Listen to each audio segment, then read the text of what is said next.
Bible கொண்டு வந்திருக்கிறவங்க லூக்கா எழுதின சுவிசேஷம் 2ஆம் அதிகாரம்.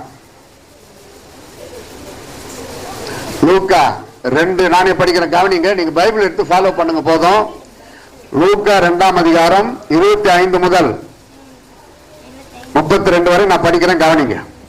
அப்பொழுது சிமியோன் என்னும் பெயர் கொண்ட ஒரு மனிதன் எருசலேமில் இருந்தான். அவன் நீதியும் தேவபக்தியும் உள்ளவனாயும் இஸ்ரவேலின் ஆறுதல் வர காத்திருக்கிறவனாயும் இருந்தான். அவன் மேல் பரிசுத்த ஆவி இருந்தார். கர்த்தருடைய கிறிஸ்துவை நீ காணும் முன்னே மரணமடைய மாட்டாய் என்று பரிசுத்த ஆவியினாலே அவனுக்கு அறிவிக்கப்பட்டிருந்தது. அவன் ஆவியின் ஏவுதலினால் தேவாலயத்திலே வந்திருந்தான். இயேசு என்னும் பிள்ளைக்காக நியாயப்பிரமாண முறைமையின்படி செய்வதற்கு தாய் தகப்பன்மார் அவரை உள்ளே கொண்டு வருகையில் அவன் அவரை தன் கைகளில் ஏந்தி கொண்டு தேவனை ஸ்தோத்தரித்து, ஆண்டவரே, உமது வார்த்தையின்படி உமது அடியானை இப்பொழுது சமாதானத்தோடு போக விடுகிறேன். புறஜாதிகளுக்கும் பிரகாசிக்கிற ஒளியாகவும் உம்முடைய ஜனமாகிய இஸ்ரவேலுக்கு மகிமையாகவும் தேவரீர் சகல ஜனங்களுக்கும் முன்பாக ஆயத்தம் பண்ணின உம்முடைய இரட்சணியத்தை என் கண்கள் கண்டது என்றான். Price the Lord, hallelujah. Christmas டைம்ல இந்த சப்ஜெக்டை நிறைய பேர் பேச மாட்டாங்க. இங்க கவனிங்க, கவனிங்க பாரு. somebody speaking, waste of talking. சிறு பிள்ளைகளை கொண்டு வந்திருக்கிறவங்க அவங்க அழுதாக அடிச்சிருவானா, அவனுக்கு தெரியாது சர்ச்சில் நம்ம இருக்கிறோம்னு. அதனால சாஃப்டா டீல் பண்ணுங்க. ஒரே ஒரு 20 நிமிஷம் தான் சொல்லிக்கிறார் பாஸ்டர் எனக்கு. அந்த 20 நிமிஷத்துல இங்க கவனிங்க. இந்த ஃபங்க்ஷனோ அதாவது ஏதாவது ப்ரோக்ராம் நடந்தா ஜனங்களுக்கு பிடிக்காது என்ன தெரியுமா? பிரசங்கம், செய்தி. பயங்கரமான தப்பு அது. இவ்வளவு தூரத்துல இருந்து வந்திருக்கிறேன். செய்தி ரொம்ப முக்கியம். ஆதியிலே வார்த்தை இருந்ததுன்னு தாங்குது, பாட்டு இருந்ததுன்னு இல்லை. நல்லா கவனிங்க. ஆதியிலே வார்த்தை இருந்தது, அந்த வார்த்தை தேவனா இருந்தது. அவர் தான் மாம்சமாகி இந்த பூமியில இயேசுவாக வந்தார். ஆதியிலே ஆடியோ இருந்தது, வீடியோ இல்லை. வார்த்தையை கவனமா கேளு. நீ கண்ணை மூடிக்கிற கூட வார்த்தையை கேளு, பரவாயில்ல. இந்த வார்த்தை எல்லாத்துக்கும் குஷியா இருப்பாங்க. பிரசங்கன்னு வந்தா சலசலான்னு பேசிக்கிட்டு கிடப்பாங்க. என்ன தெரியுமா? அவர் பேசி முடிக்கிற வரைக்கும் நம்ம பேசணுங்களா? ஆண்டவரையும் அசட்டை பண்றீங்கன்னு அர்த்தம். கொஞ்சம் பொறுப்பா நல்லா நிமிந்து உட்காருங்க, நிமிந்து உட்காருங்க. யாருக்கான பர்த்டே வந்தா என்ன சொல்றீங்க? அவங்கள போய் பார்த்து என்ன சொல்றீங்க? Happy birthday to you. சரி, எல்லாரும் 1 2 3 சொல்றேன். Happy birthday to Jesus Christ அப்படி சொல்லணும். அப்பதான் முழுமை அடையும். கிறிஸ்துமஸ் நமக்கு முழுமை அடையும். கவனிக்கிறீங்களா?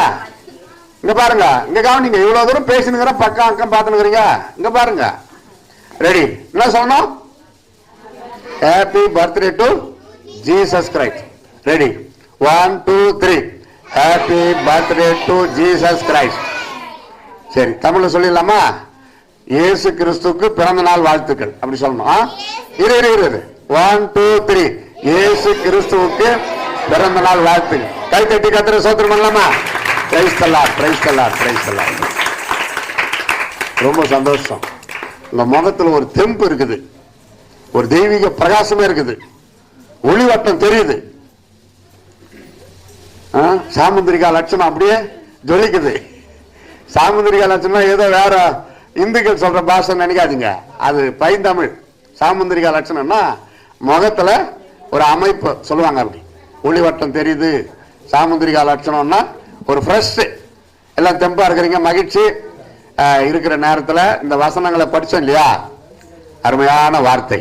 அந்த காலத்துல ஒரு வயசான தாத்தா இருந்தாரு. அவருக்கு ஆண்டவர் சொல்லிட்டாரு, இயேசு எம்பெருமானை அவர் இந்த பூமிக்கு ஏழ்மையின் கோலமா பிறக்கிறப்போ நீ இறப்ப, அது வரைக்கும் நீ இறப்ப, அப்புறமா அவரை பார்த்து பேசிட்டு பிறகுதான் நீ இறப்பாய் அப்படின்னு சொல்லிட்டார் ஆண்டவர். அதனால காத்திருந்தார். அந்த சிமியோன் என்ற ஒரு தாத்தா அந்த வார்த்தைக்காக, அந்த தீர்க்க தரிசனம் நிறைவேறுதலுக்காக காத்திருந்தார். கரெக்டா நடக்குது. இயேசு பிறந்த பிறகு அவரை தூக்கி கொண்டு போகிறார்கள் தேவாலயத்திற்கு. அங்கே இருக்கிறார் அந்த வயசான தாத்தா. குழந்தைய கையில தூக்குனார். சொல்றாரு டைலாக் பாத்தீங்களா? இவ்வளவு நேரம் படிச்சேன், திரும்பி படிக்க நேரம் இல்லை, நீ குறிச்சு வச்சுங்க. அவ்வளவு அழகா பேசுறாரு. ஐயா ஆண்டவரே, இந்த குழந்தைய பார்க்கணும்னு சொல்லி என்ன உயிரோடு வச்சிருந்தீங்களே, உமக்கு ஸ்தோத்திரம். பாத்தீங்களா?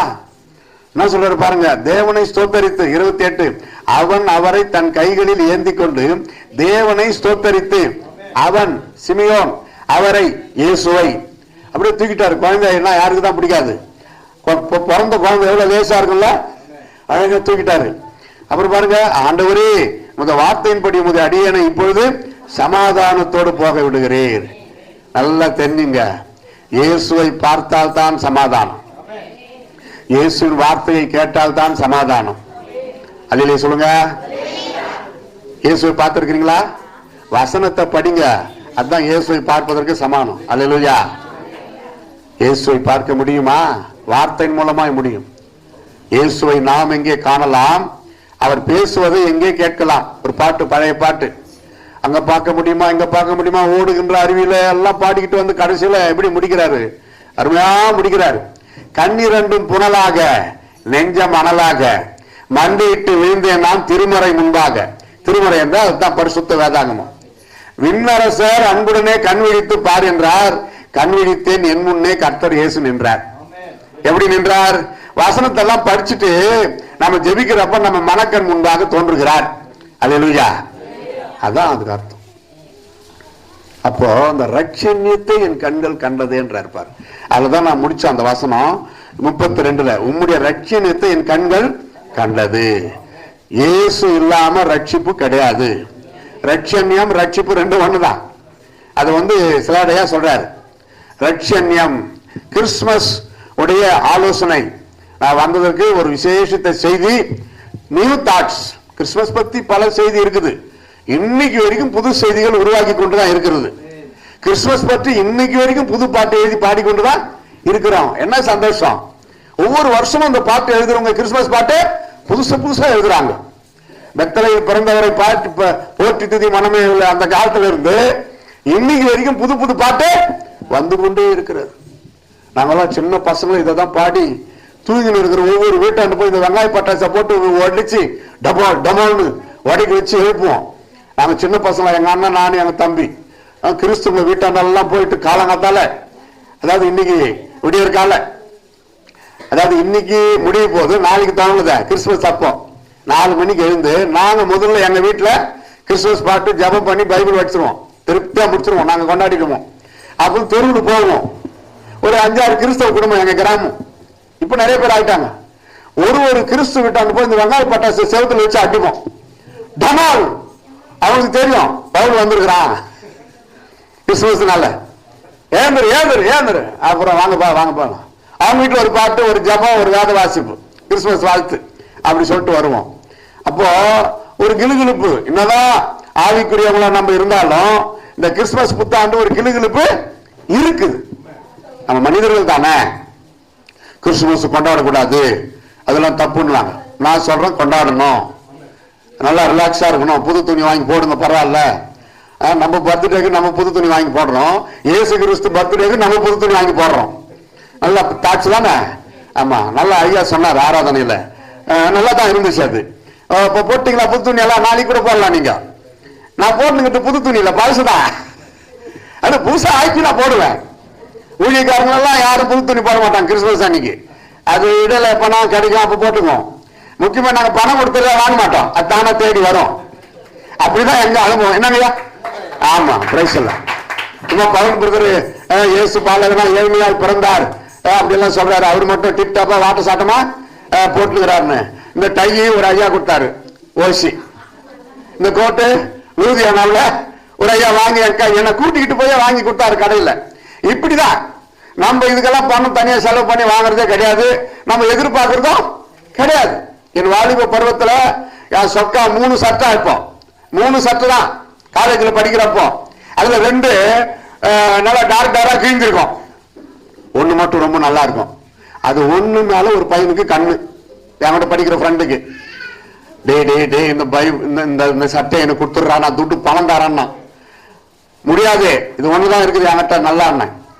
ஒரு நாள் புதுசா ஒரு பைபிள் வாங்கலான்னு ஆசைப்பட்டேன். பரிசு இருக்குது, எங்க அப்பா கொடுத்தானுனாரு போய் படிக்கணும் டெய்லின்னு.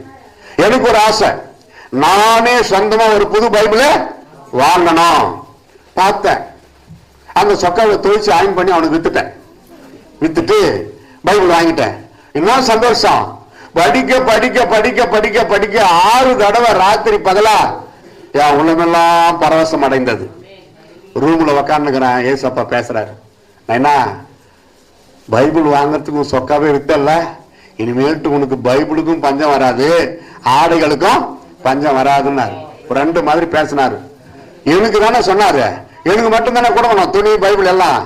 எனக்கு, என் மனைவிக்கு, என் பிள்ளைகளுக்கு, பேர பிள்ளைகளுக்கு கூட இன்னைக்கு வரைக்கும் கொடுத்துருக்கிறாரு. பிரைஸ் தி லார்ட், ஹல்லேலூயா.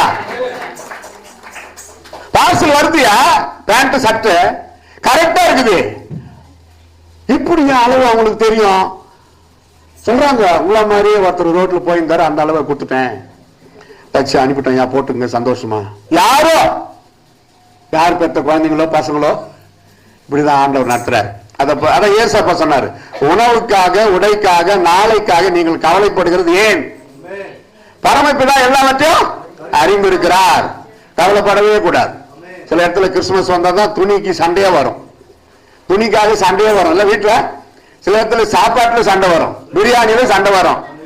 எனக்கு கறியே வரல, வெறும் சோறு தான் போட்டாங்க, அப்படிதான் சொல்லவே கூடாது. வேற எப்பனா வாங்கி சாப்பிட்டுக்கலாம், நோ ப்ராப்ளம். மானசீகமான காரியங்கள்ல யோசனை போகவே கூடாது. அதில் சொல்லுங்க, ரட்சணியத்தை என் கண்கள் கண்டது. அந்த ரட்சணியத்தின் பிரமாணம் என்ன? சங்கீதம் 51:12. குறிச்சிங்க, நானே சொல்லிட்டு போயிடுறேன். ரட்சண்ய சந்தோஷம். சொல்லுங்க எல்லாரும். ரட்சண்யம் என்பதற்கு ஒரு முக்கியமான அடுத்த வார்த்தை விளக்கம் என்ன? சந்தோஷம். ரட்சண்ய சந்தோஷம். சொல்லுங்க. உங்களுடைய ரட்சண்ய சந்தோஷத்தை, ரட்சிப்பின் சந்தோஷத்தை எனக்கு திரும்ப தாரோன்றார். பாவத்தில் விழுந்த பிறகு அந்த தேவ மனிதர் துடியாய் துடித்து ஜெபிக்கிற ஒரு ஜெபம் அது. இந்த ரட்சிப்பின் சந்தோஷத்தை எனக்கு திரும்ப தாரும் ஆண்டவரே அப்படின்னு கேட்கிறாரு. அடுத்து லூக்கா 1:75-78 பாத்தீங்கன்னா ரட்சண்ய கொம்பு என்கிற வார்த்தை வருகிறது. கிறிஸ்துமஸ் சம்பந்தப்பட்ட வார்த்தை தான் அது. ரட்சண்ய கொம்பு என்பது மீட்புக்கு அடையாளம். அல்லேலூயா சொல்லுங்க. ஆமா, முதலாவது உயிர்ப்பித்தலின் அடையாளம். ரட்சண்யத்தின் சந்தோஷம் உயிர்ப்பித்தலின் அடையாளம். 2 ரட்சண்ய கொம்பு மீட்பின் அடையாளம். 3 எபேசியர் 6:17 ரட்சண்யம் என்னும் தலை சீரா.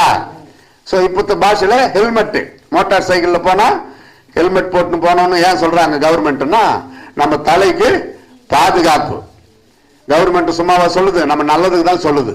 அதை கேக்குறீங்களா? பாஸ்டர் கரெக்டா அந்த ஹெல்மெட் போட்டு தான் போவார். நான் பின்னாடி ஹெல்மெட் போட்டாது பின்னாடி உக்காந்துருவேன். ஒரு ஹெல்மெட் தான் இருக்குது. இப்ப சமீபத்தில் செங்கல்பட்டு பக்கம் ஒருத்தன் பல்ட்டி அடிச்சு விழுந்து அவன் தலை மேல லாரி ஏறி இருக்குது. ஹெல்மெட் போட்டு இருந்ததுனால அவன் உயிரோடு காப்பாற்றப்பட்டான். அது போல ஹெல்மெட் என்று சொல்லக்கூடிய அந்த தலைச்சீரா அது என்ன? கிறிஸ்துவின் சிந்தையின் அடையாளம். அல்ல சொல்லுங்க. பவுல் எழுதுகிறார், கிறிஸ்துவின் சிந்தனையே உங்களுக்குள் இருக்க கடவுது. கிறிஸ்து எப்பாவது கெட்ட சிந்தனை சிந்திச்சிருப்பாரா? யாரையாவது பொறாமையோட யோசித்திருப்பாரா? யோசிக்கணும். அது மாதிரி நம்ம வாழணும்ன்றாரு. கிறிஸ்துமஸ் கொண்டாடுகிறது பெரிதல்ல. Christmas, what is the meaning Christmas? Sacrification, தியாகம். பிதாவானவர் குமாரனாகி இயேசுவை கொடுத்தார். இயேசு தம்முடைய ரட்சிப்பை கொடுத்தார். தம்முடைய ரத்தத்தையே தியாக பலியாக கொடுத்தார். உண்மைதானே? தம்முடைய ஜீவனையே கொடுத்தார்.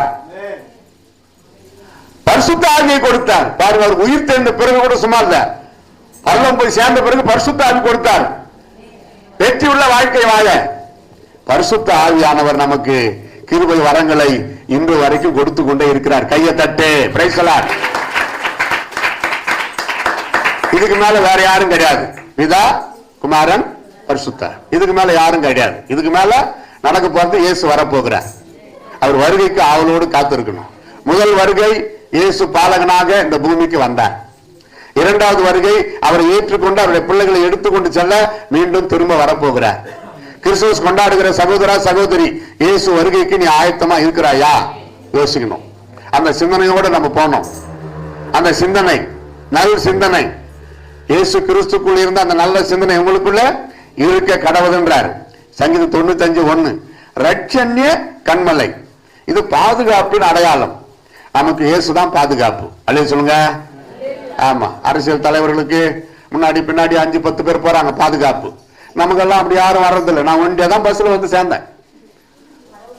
உலகம் ஃபுல்லா போய் ஊழியம் செய்யறாரு பவுல் மலரடிகள், கூட முன்னாடி பின்னாடி 4-5 பேர் போலாம் அப்படின்னு யாரும் என் கூட வரல. அப்படி வந்தாலும் அவங்கள பராமரிக்கிறது யாரு? முடியாது. கரெக்டா?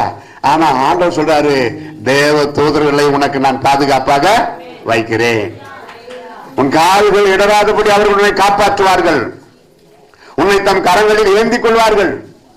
சங்கீதத்தில் படிக்கிறோம், உன்னதமானவரின் மறைவில் இருக்கிறவனுக்கு கிடைக்கின்ற ஆசீர்வாதம் அந்த அதிகாரத்தில் ஃபுல்லா எழுதப்பட்டிருக்கிறது.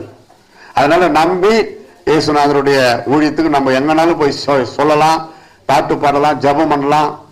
அடிச்சா வாங்கின்னு வரலாம், நம்ம பதிலுக்கு அடிக்கூடாது.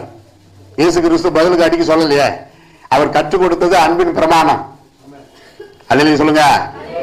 ஆமா, இந்த ஷார்ட் டெம்பர் காரெல்லாம் கிராம ஊழியத்துக்கு போக கூடாது. பல விதங்களில் பேசுவாங்க, எதிர்த்து பேசுவாங்க, கெட்ட வார்த்தையெல்லாம் பேசுவாங்க. நம்ம சந்தோஷமா சிரிச்சுட்டு வந்துடணும். பைபிளை கூட பிடிக்குவாங்க, அப்படியே அவங்ககிட்ட கொடுத்துட்டு வந்துடணும். அப்பதான் பிடிங்கன்னு போனோம் போய் படிப்பான். நம்ம பிடிக்க கூடாது. அவன் புணங்குறான்னா கர்த்தருக்கு ஒரு சித்தம் இருக்குது, அவன் போய் படிக்கதான் படிப்பான். பதிலுக்கு எதிர்த்து பேசக்கூடாது. மகனே, நீடிய பொறுமை இருந்தா மட்டும் நீ தெருவில் போய் நின்று பேசு.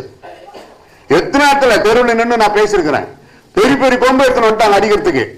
நான் நினைச்சேன் கண்ணை மூடிக்கிட்டு உன்னை 5 நிமிஷத்துல என் மேல உதவுது, நான் ஏசப்பா கிட்ட போய் சேர போறேன். 10 பேர் 10 கொம்பு எடுத்துன்னு வரான். நான் கேட்டேன், என்ன அடிக்கிறதுக்கு 10 கொம்பு எதுக்குப்பா?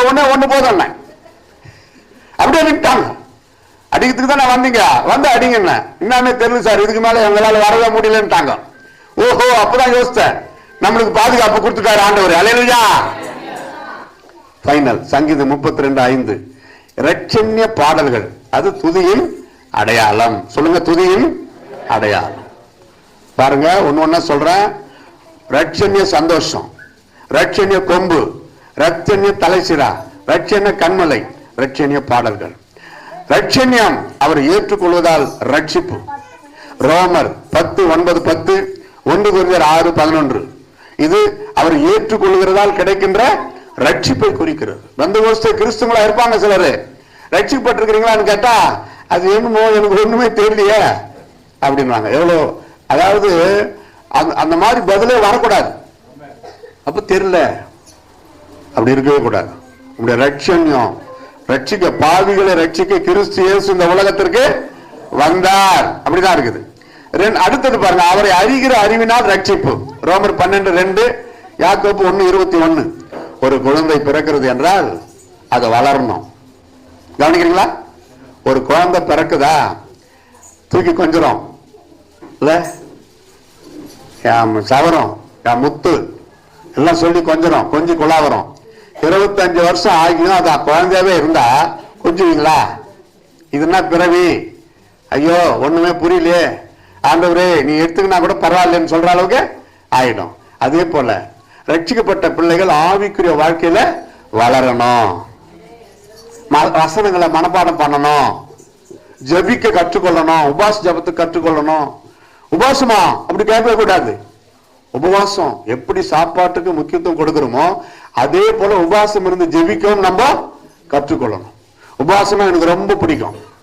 சாப்பாடு சாப்பிடுறத விட உபவாசம் ரொம்ப பிடிக்கும். ஏன் தெரியுமா? ஆவிக்குரியவர்கள் என்பதற்கு அடையாளம் உபவாசம்.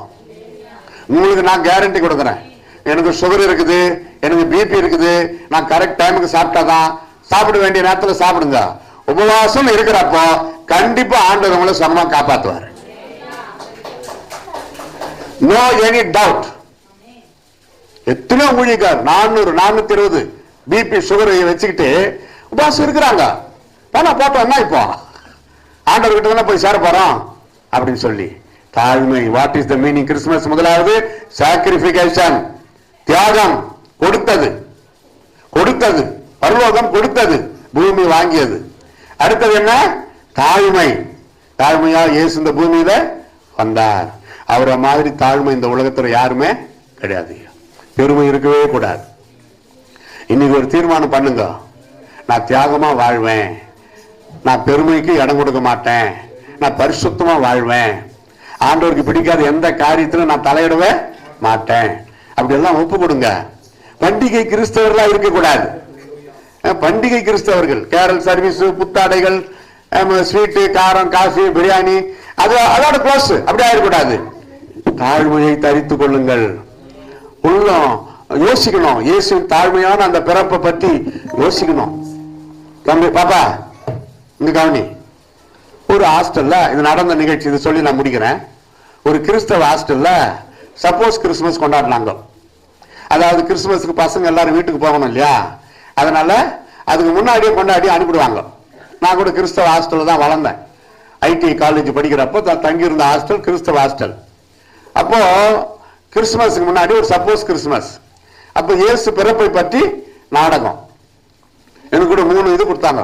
முதல்ல ஒரு தண்டோரை போடுற வேஷம், அப்புறம் இன்னொன்னு. இப்போ வயசாகிடுச்சு, அதை மறந்துட்டேன். அப்போ ஒருத்தனுக்கு என்ன பண்ணாங்கன்னா யோசேப்பு, இன்னொருத்தர் மரியம்மா. அவங்க தானே முக்கியம். கிறிஸ்துமஸ்ல அவங்க இல்லாத டிராமாவே கிடையாது. இப்ப என்ன காட்சின்னா நல்லா கவனிங்க. யோசேப்பு மரியாதை கூப்பிட்டு வராரு. மரியாள் பிரசவ வேதனை. ஃபர்ஸ்ட் கதவை தட்டாரு. சத்திரக்காரன் கதவை ஃபர்ஸ்ட் தட்டுறாரு. அவன் திறந்துட்டு பார்த்துட்டு டப்புன்னு மூடிடணும். அவனுக்கு டைலாக்கே கிடையாது, அவனுக்கு ஆக்ஷன் அவ்வளவுதான். திறந்து பார்த்துட்டு தான் யோசேப்பு சைகை கொடுப்பாரு. இப்படி பாருங்க, என் மனைவியே பிரசவ வேதனையால் துடிக்கிறாங்க, இடம் கொடுங்கன்னு ஒரு சைகிலேயே கேட்பாரு. அவனும் சைகிலேயே அப்படி சொல்லிட்டு டோர் மூடிடணும். அது முதல் சத்திரக்காரனுக்கு நடிப்பு. 2வது சத்திரக்காரனுக்கு என்னன்னா இதே தான், ஆனா அவன் வாய் திறந்து ஒரு வார்த்தை பேசணும். யோசேப்பு என்ன கேட்கிறாரு, ஐயா உலக ரட்சகர் இயேசு மேசியா பிறக்க போறாரு, என் மனைவிக்கு பிரசவ நேரம் நெருங்கி விட்டது, வலி தாங்க முடியல, உங்க சத்திரத்துல கொஞ்சம் இடம் கொடுங்கன்னு கேட்கிறாரு. அவன் சொன்னான், இடம் கிடையாது போயான்னு சொல்லிட்டு கதவை மூடணும் சொல்லி தண்டாங்க முதல்ல. 3வது ஒரு சத்திரக்காரங்கிட்ட தான் யோசேப்பு அப்படி கேட்கிறப்போ, ஐயா வாங்க இடம் இருக்குதுன்னு சொல்லணும். இதுதான் அவங்க செட்டப் பண்ணிருக்கிறாங்க. இப்ப ஸ்டார்ட் டிராமா ஆரம்பிச்சிருச்சு. தண்டோராவில இருந்து நான் தான் ஸ்டார்ட் பண்ணதே டிராமா. ஏன்னா தண்டோரா போட்டதே நான் தான். இதனால் சகல ஜனங்களுக்கும் தெரிவிப்பது என்னவென்றால் அப்படி அது வசனம் இருக்குது பாத்துங்க. அப்போ எல்லாம் முடிச்சுக்கிட்டு யோசேப்பு மரியாதை கூட்டிக்கிட்டு பிரசவ வேதனை மரியம்மாக்கு. அவனுக்கு என்ன கதையை கேட்கல, எல்லாம் பிரியாணி மேல இருக்குது கவனம். முதல் நடிப்புக்கு முதல் சத்திரக்காரனுக்கு என்ன நடிப்பு, ஒண்ணுமே பேசாம கதவை மூடிடணும். சரி இங்க கவனி, உங்க சவுண்ட் எனக்கு டிஸ்டர்பா இருக்குது, இங்க கவனி. 2வது சத்திரக்காரங்கிட்ட வந்து அதே மாதிரி கேட்கிறாரு. இப்ப அவனுக்கு என்ன டைலாக், இங்க இடம் இல்ல போயா, அதானே வார்டன் கத்து கொடுத்தது. அதான் இந்த யோசேப்பு அந்த சத்திரக்காரர்கிட்ட கேட்கிறாரு, ஐயா உலக ரட்சகர் மேசியா பிறக்க போறாரு, என் மனைவி கர்ப்ப வேதனை படுறாங்க, தயவு செய்து உங்க சத்தத்துல இடம் கொடுங்கயான்னு கேட்டாரு பாருங்க. அவன் நடிக்க வேண்டியதை மறந்துட்டு வாங்க ஐயா என் சத்தத்துல இடம் இருக்குதுன்ட்டான். வார்டு நாங்க ஸ்கிரீனுக்கு பின்னாடி நின்று டே அப்படி இல்லடா இடம் இல்ல போயான்னு சொல்லி கதவை மூடிட்டாரு வார்டுன்னு. முடியாது சார், ஏசப்பா எங்க சத்தத்துல பிறக்கட்டும், என்னால அப்படி சொல்ல முடியாதுன்ட்டான். கற்பனை அல்ல, அந்த பையனுடைய உள்ளத்துல நடிக்க தெரியல உண்மையாக்கிட்டான். 3வது சத்திரக்காரனுக்கு அவனுக்கு நடிப்பை இல்லாத பண்ணிட்டான். அவன் நடிப்பை நிஜமாக்கிட்டான். நம்ம நிஜத்தை நடித்து கொண்டு கிடக்கிறோம். அந்த உள்ளத்துல இந்த யோசேப்பு கேட்ட உடனே அவன் உள்ள உடஞ்சிருச்சு. அவனுக்கு என்ன ஒரு மாதிரி ஆயிடுச்சு. அப்புறம் திட்டார் வார்டனு, சார் நீங்க என்ன வேணா சொல்லுங்க, என்னால முடியலன்ட்டான். ஆனா அவனுக்கு தான் ஃபர்ஸ்ட் பிரைஸ் கொடுத்தாங்க. அதே சொல்லுங்க அல்லேலூயா. ஏன்னா தத்ரூபமா பண்ணிட்டான். என்னால நடிக்க முடியாது, என் இல்லத்துல இயேசு சத்திரத்துல பிறக்கட்டும்ட்டான். அல்லேலூயா சொல்லுங்க. உங்க உள்ளத்துல இயேசு பிறந்தாரா? ஃபைனல் எல்லாருக்கும் தெரிஞ்சு ஒரு பாட்டுல இருந்து இன்னைக்கு கூட பாடினாங்க. அதை போன வாரத்துல இருந்து நேற்று வரைக்கும் பாடின்னு தான் இருக்கிறீங்க நம்ம கேரள பிள்ளைகள். இப்போ இந்த ட்ரம் அடிக்கிறது யாருங்க? ஒரே ஸ்டான்ஸா வாங்க டக்குன்னு கடைசி வரைக்கும் ட்ரம் ஆட்ட இருக்கணும்யா. உங்களுக்கு ஒரு பெரிய பொறுப்பை கொடுத்துருக்கிறார் ஆண்டவரே, அடிக்கிற பொறுப்பு. ட்ரம் என்னாச்சு? சிங்காசனம் வீட்டிருக்கும் தேவமைந்தனா, சிங்காசனம் வீட்டிருக்கும் தேவமைந்தனா, இங்கே பங்கமுத்த பசு தொட்டிலில் படுத்துரைக்கிறார், இங்கே பங்கமுற்ற பசுந்தொட்டிலில் படுத்துரைக்கிறார். வெத்தலையில் பிறந்தவரை போற்றி துதி மனமே.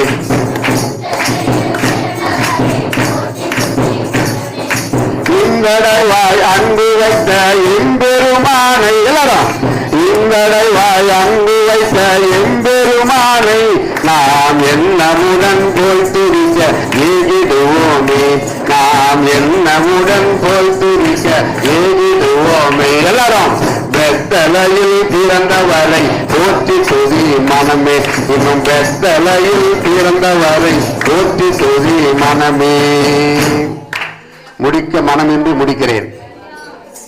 சாமன்லமா ஆண்டவரே, ஏழ்மையின் கோலமா இந்த உலகத்தில் உதித்தவரே, எங்களுக்கு ரட்சகராய் வந்தவரே, இந்த உலகம் முழுவதும் மாந்தர்களை ரட்சிக்க இந்த பூமியில ஏழ்மையின் கோலமாய் பிறந்தவரே, ஸ்தோத்திரம் ஸ்தோத்திரம் ஸ்தோத்திரம் ஸ்தோத்திரம். இந்த உலகத்திற்கு நீர் போய் வந்து 2025 ஆண்டுகள் ஆகிறது. இன்னும் அநேகருமே அறியாமல் இருக்கிறார்கள் அப்பா. அவர்கள் ஆன்மீக கண்களை திறக்க வேண்டுமா ஜெபிக்கிறோம். பாவிகளை ரட்சிக்க கிறிஸ்து இயேசு இந்த உலகத்திற்கு வந்தார் என்கிற வார்த்தை மேல் நம்பிக்கை வைத்து உமக்கு அர்ப்பணித்து ரட்சிக்கப்படத்தக்கதாய் நீரே அவர்கள் ஆன்மீக கண்களை திறப்பீராக. ரட்சணியத்தை அவர்கள் கண்கள் காண்பதாக. சுவிசேஷ ஒளி ஏற்றி வைக்கிறோம். சுவிசேஷ ஒளி ஏற்றி வைக்கிறோம். ஒவ்வொருவரும் இந்த வட்டாரத்திலே மனம் திரும்பி ரட்சிக்கப்பட்டு இந்த தேவாலயத்திற்கு வருவார்களாக என்று சொல்லி நாங்கள் ஜெபிக்கிறோம். இங்கே வந்திருக்கிற அன்பு பிள்ளைகளை மனதார கர்த்தராகிய இயேசுவின் நாமத்திலே நாங்கள் வாழ்த்தி ஆசீர்வதிக்கிறோம். ஒரு அர்த்தமுள்ள ஆண்டவரே, ஒரு மகிழ்ச்சியான ஆவிக்குரிய ஒரு கிறிஸ்துமஸாக அன்பு பிள்ளைகள் இதை அனுசரிக்கத்தக்கதாய் நீரே ஏவியர்களும் ஆசீர்வதியும். சமாதானம், மகிழ்ச்சி, சந்தோஷம் அன்பு பிள்ளைகளுக்கு நிறைவாய் உண்டாவதாக. ஆசீர்வதியும் ஆசீர்வதியும். அடிமையுடைய சீடனாக நின்று கர்த்தராகிய இயேசு கிறிஸ்துவின் நாமத்தினாலே அன்பு பிள்ளைகளை மனதார வாழ்த்தி ஆசீர்வதிக்கிறேன். இது அப்படியே செய்யும். துதி கன மகிமெல்லாம் உமக்கே நாங்கள் ஏறெடுக்கிறோம். இயேசுவின் நாமத்தில் ஜெபிக்கிறோம் எங்கள் அருமை பிதாவே. எல்லா சத்தமா ஆமென்.